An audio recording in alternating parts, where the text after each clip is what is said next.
Greetings, everybody. Today, I'd like to take on a subject which could be controversial or open to a lot of opinions, I'm sure.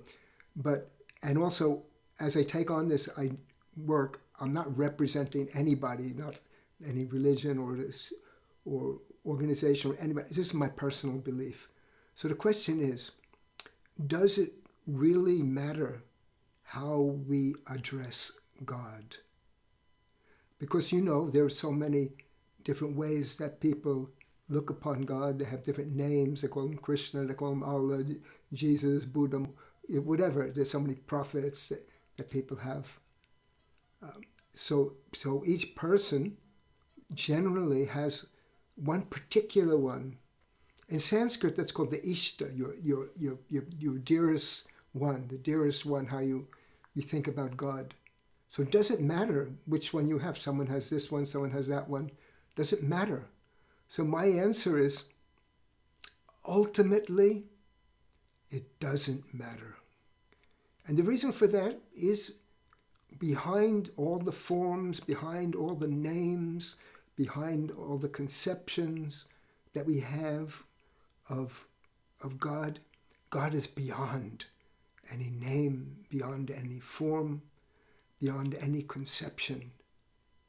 That's what's special about God. And I think a lot of people, even who have this particular ishta or particular form, they understand that. But the form is necessary because we're human beings. We exist in a world where we need some kind of reference. It's difficult for anybody to think about the boundless, the thing which is beyond conception. It's hard to think about that.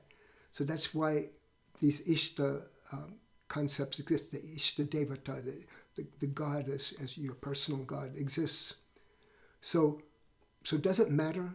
So I say ultimately it doesn't matter, and the reason for that is because behind all the conceptions, behind all the forms, behind whatever names that people give to this God, God is beyond all of that. And the sincere practitioner in any faith, any religion, any path, eventually, if they're really fixed on that, they will become one with that. They will merge in that. That's what yoga is about, becoming one with that supreme consciousness. I believe it can happen in any particular way, shape, and form. And there are examples of this, which I like to give some stories about it. I'll give 2 or 3 stories. There's one story, come from India, about one man whose child was sick with some kind of disease, and this man was a worshipper of the goddess Kali, and that's how he envisioned God.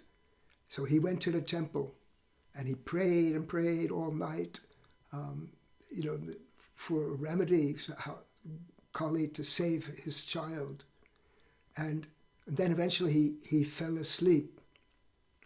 And in the dream, the goddess Kali came to him and gave him the remedy. It was a certain plant that grew in that area, that you use this plant and your daughter will be saved. So this is the story. Now, the yogic explanation of this is that basically what happened was he was fixed on this idea that he had to save his child, and he was also, in his mind, he only had the way of Kali. That was his way of reaching to that pinnacle of concentration. And then, of course, in the dream, the dream is just revealed what's something beyond the mind in the superconscious layer of the mind, where the knowledge of past, present, future, and all things exist, the cosmic mind. He entered that cosmic mind, but the answer came to him in a form which he already knew, and it was that the goddess Kali came in the dream. Now, had this person been worshipping the Virgin Mary like that, she might have come in that dream instead of the image of Kali. But the knowledge came from that vast reservoir, that cosmic reservoir. But it could have come as, or it could have come as Krishna. It could have come as Kali. It could have come as the Virgin Mary. That's the way the human mind works. That the human mind goes to a certain distance, and eventually it can go beyond the normal layers of human perception and reach layers of where there is a wealth of knowledge that we don't ordinarily have access to. So that's what happened. That's my explanation of that. And a lot of people think that too, that had he been worshipping another idea of God, he would have also arrived at the same thing. There's another famous story also come from India, that there was a very great guru teacher. His name is Ramakrishna Paramahansa. So he was also a worshipper of Kali, and he lived in a temple near Calcutta, and he worshipped the image of Kali. And one day, a guru, a tantra guru named Totapuri, came and started to teach him the methods of tantra sadhana, or of yogic sadhana. And the idea of this meditation was to reach God beyond the form, to reach the nirvikalpa samadhi, to go beyond all images. So what happened was, this guru Totapuri was coaching Ramakrishna in this method, but he couldn't succeed, because every time Ramakrishna would raise his mind to the proper place, he only would see the image of Kali. So he told Totapuri, when I reach that highest place, the image of Kali is there.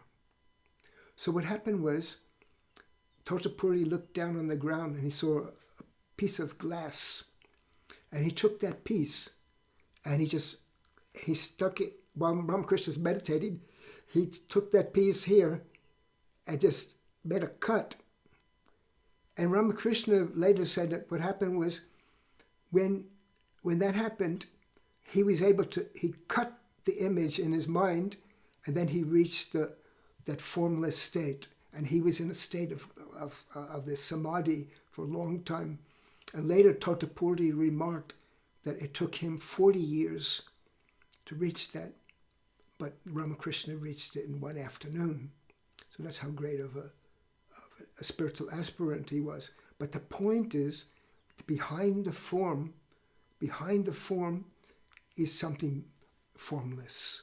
So this is the thing. So whatever form, however you worship God, if it's sincere, if that's what you want, you only want God, you will get God. Now, when I answered the question, I said ultimately it doesn't matter. Ultimately, it doesn't matter when you reach that final state, but it can matter in the present world how you worship God. The reason is because if your method of worship or of spiritual practice is tied to a dogma which is harmful to a wider humanity, it goes against basic human values, then it could be a problem. So if by following your path is telling you, well, kill your neighbor, not love your neighbor, like that, just, it goes against kind of the conduct of what we like as humans in this world, it could be a problem. So that's why ultimately it doesn't matter. Of course, in the end, all the paths will lead you to God if you're sincere, and it will lead you to beyond the forms. I believe that, that's my opinion, but of course some people would disagree with that. So in any case, it doesn't matter.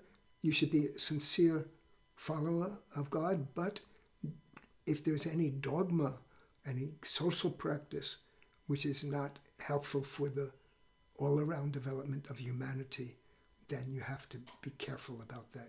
But otherwise, ultimately, all those forms will lead you to God. My personal opinion. So thank you. And if you like this thing, you can subscribe on if you're on YouTube, and like and follow, share the message with others. And from time to time, I offer my knowledge about spirituality, and I'd like to share it with you. If you have opinions, please put them in comments or send me an email. You can contact me. You can find me by going to my websites and things like that. So take care all, and I'll see you again in a future video and or podcast, audio podcast. Take care all. Thanks for watching. I really appreciate it. And if you like this kind of content, please check out another video.